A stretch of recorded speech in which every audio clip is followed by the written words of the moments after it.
It is time to bring in Jim Lynch. It is time for Cover Your Assets here on Robin Hood Radio. Jim joins us on a Tuesday morning. Jim has just a myriad of experiences with Wall Street, the economy, politics, many years of experience for those subjects and more, and we always enjoy talking to him. Good morning, Mr. Lynch. And good morning to you, sir. How are you doing? I am doing okay today. Okay. Surviving. I hear you. Yep. So every day you take it in stride. One step forward and sometimes a mini step back.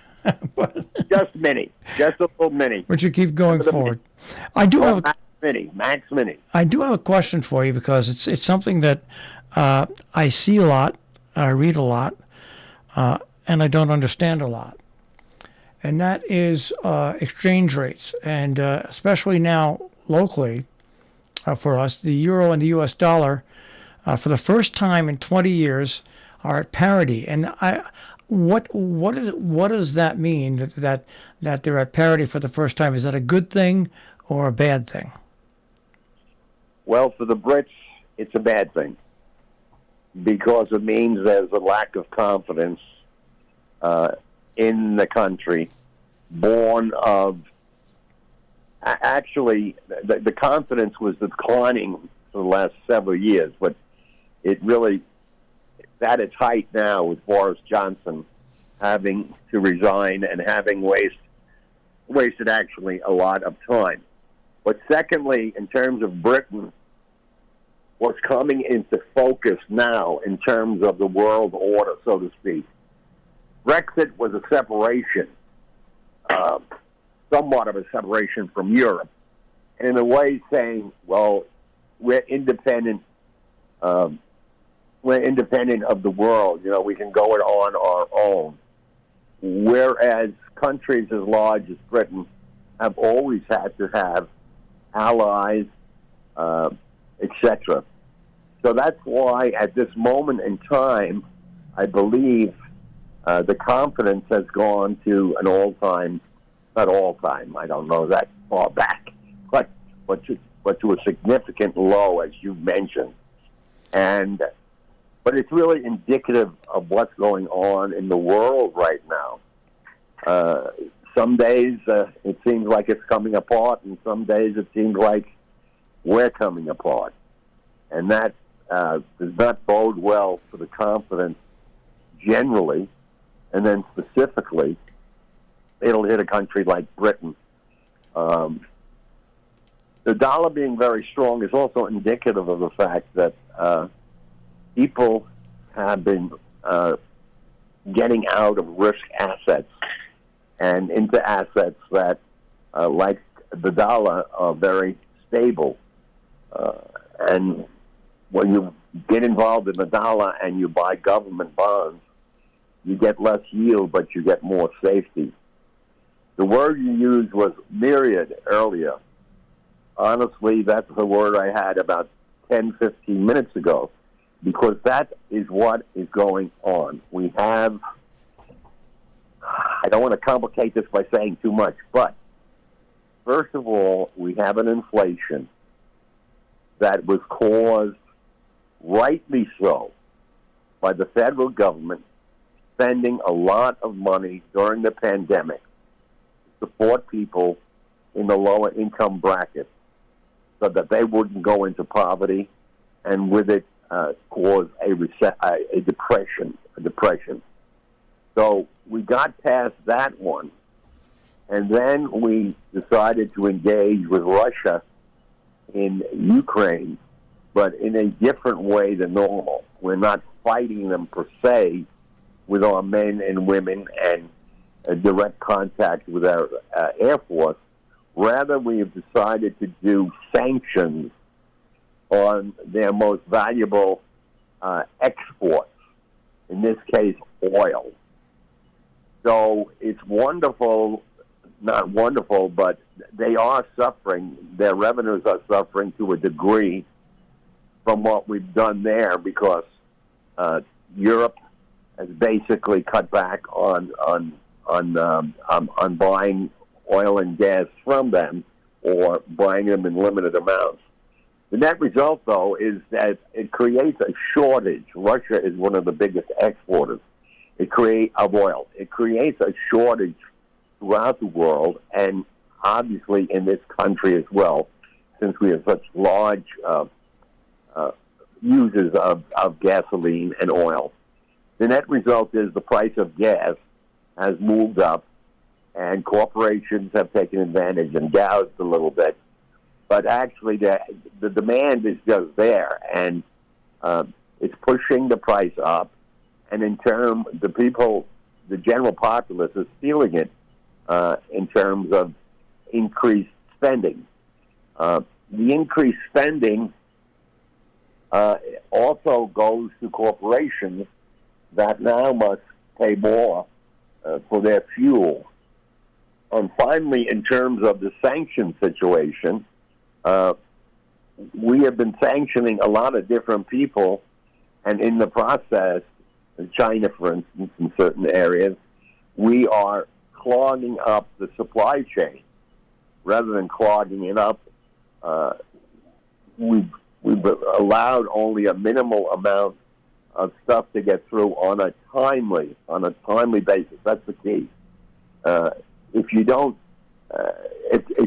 ship your grain and get paid, we'll say in a week, and you got to wait 2 weeks or whatever, you raise the price. That's an oversimplification. It's the same way with beef. It's the same way with many different products. So there we now have an inflation, which is negative long-term, short-term, depending on how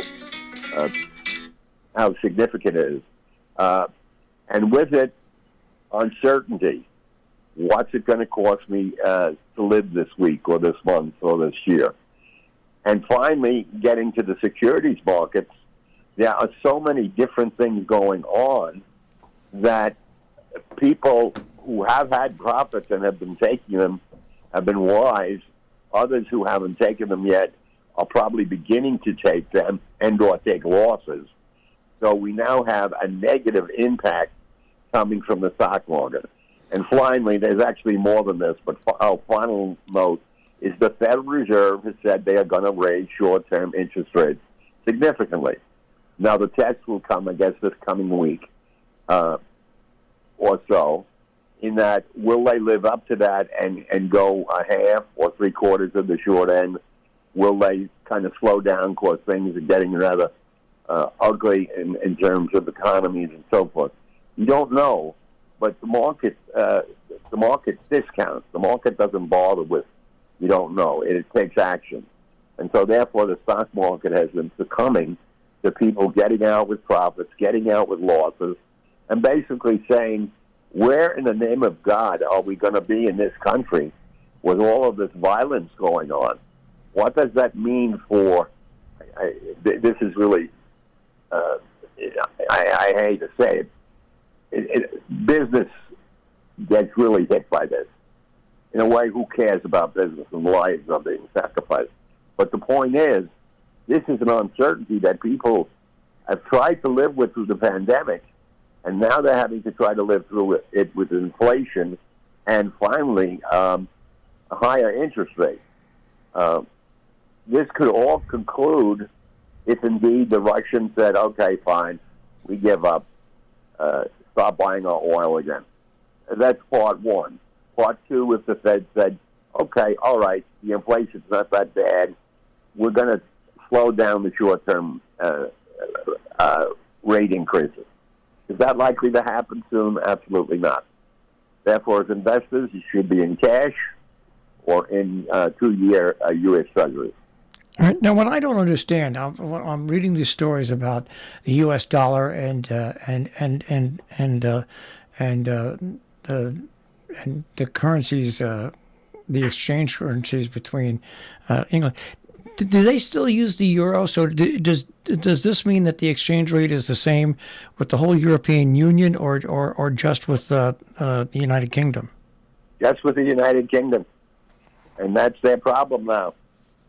They wanted to be independent, and they're independent.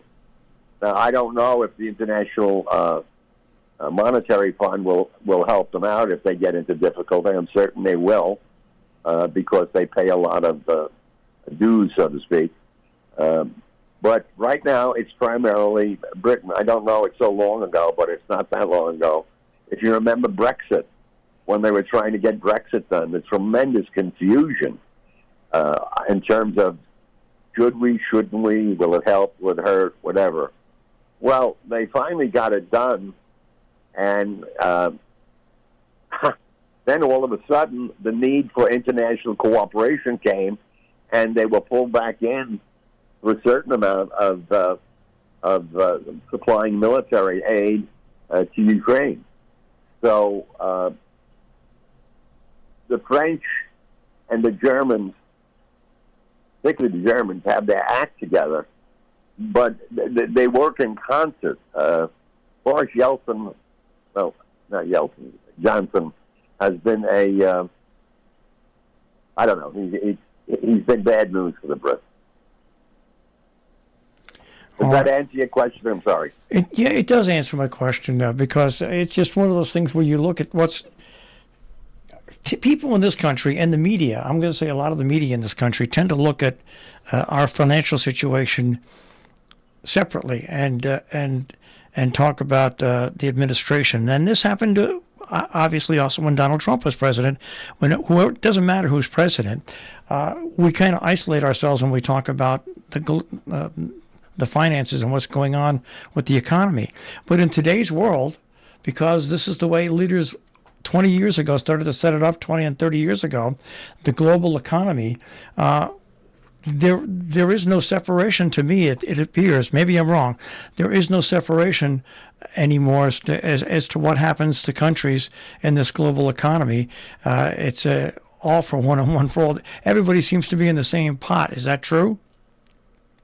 Not exactly. Shall we say, the fully developed countries probably fall in that situation. But then you have Sri Lanka and other African countries that are going through tremendous problems. Some that born by corrupt politicians, which are easily done more in Africa and in, we'll say, Mexico, than in the developed world. But no, in terms of what we in the USA can focus on, yeah, we are in the same pot with countless countries, which is why we have the International Monetary Fund. The Europeans have their outlet in terms of helping various countries when they get into trouble. But the IMF is very, very key to the pot that you're talking about. And but we can't stress it too much if our policies are incorrect. And right now, in fairness to everybody, administration included, which side is up, which side is down? It's a very, very difficult world right now. And that's not an answer to solving it. I have no answer to solving it. I'd say peace. Isn't it funny? Peace probably is the answer to our monetary and economic problems. And certainly, it's peace will enable us to stop spending so much money in trying to defend ourselves internally and externally. So how soon is that coming? I don't know that will come again. I hate to be a little sarcastic, but I think I mean to be sarcastic.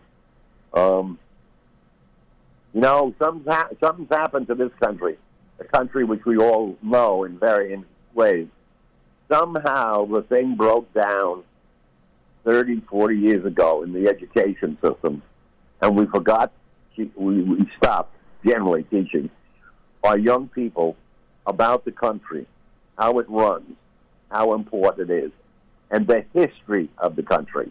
The fact that we didn't just inherit the land, we took this land. We killed Indians. We hunted them down. We murdered them. We slaughtered them. And the net result was we conquered what was their land, and we developed this land. And we did a very good job in developing it.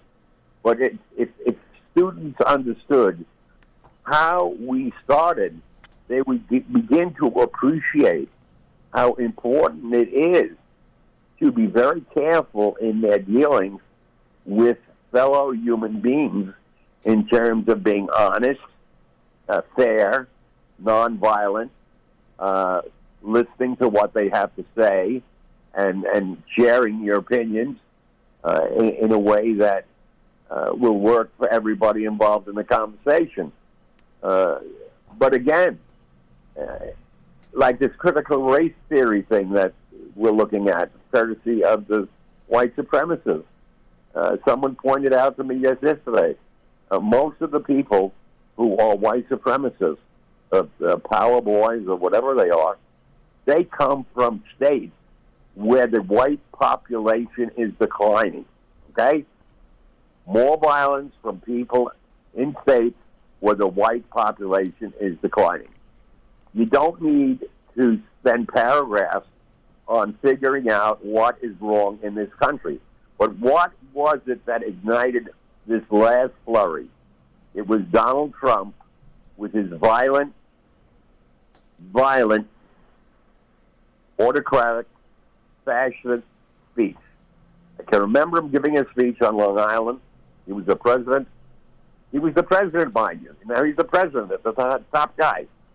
And he comes out of this meeting surrounded by these Long Island policemen, and he basically says, hey, the next time you arrest these guys, don't help them push their head down from the roof. Now, what kind of comment is that from the President of the United States? Well, he's been making those kind of comments for 4 years. Nobody has really done a job in bringing that out in terms of what was going on. Part of it is the Republicans will not own up to this terrible, evil person that has been existing as the President of the United States. And I don't know any word other than evil that aptly describes it. We can put all kinds of psychological things on it. Oh, his father did this to him, or his mother did that to him, or, oh, he's stupid, or he's this, or he's that. He's violent, he's mean, he's hateful. And that attitude has been transferred to those who are willing to be open to listen to it and accept it. And it's mainly from a lot of these white supremacists, many of them younger, many of them in their 30 to 40 area. And, of course, you've got some oldsters there as well. Now, this thing must be solved, okay? If we don't solve this, you can kiss the stock market goodbye, because people are going to begin to say, we don't need it here. We'll send the money to Germany. We'll invest in Germany. This is just talk that I'm giving you now. It's not a projection, but it's one man's opinion on what is going on in this country. I've lived in it a long time, thank God, and I've seen it from many different perspectives, from the military to business to private business to traveling. And it really hurt my feelings at first when I went as a young person to France, and basically the French had a way of snubbing you if you didn't speak their language, which is not like a lot of other countries. And the reason is because we had been creating this brazenness, this lack of gentility. And, people don't like to deal with that. Well, it's known far worse than a lack of manners. And President Biden, God bless him, keep him well. He's got a lot on his plate. I frankly think he could do a better job in managing the plate, in getting his aides, including his vice president, involved, and stop going to these meetings that are not really the prime concern for the country, and stop going on television when you don't have something substantial to say. That's why you have PR people. Several of his PR people have resigned, really great ones. Obviously, is total confusion on what is the message. All right. Well, guess what? The messages were out of time. So I guess you think you're giving me a message. You answered some of my questions. I appreciate it, Jim. Okay, we'll speak to you next week. I appreciate it. God love Take you. care. Take care. Jim Lynch and Cover Your Assets here on Robert Hood Radio, roberthoodradio.com.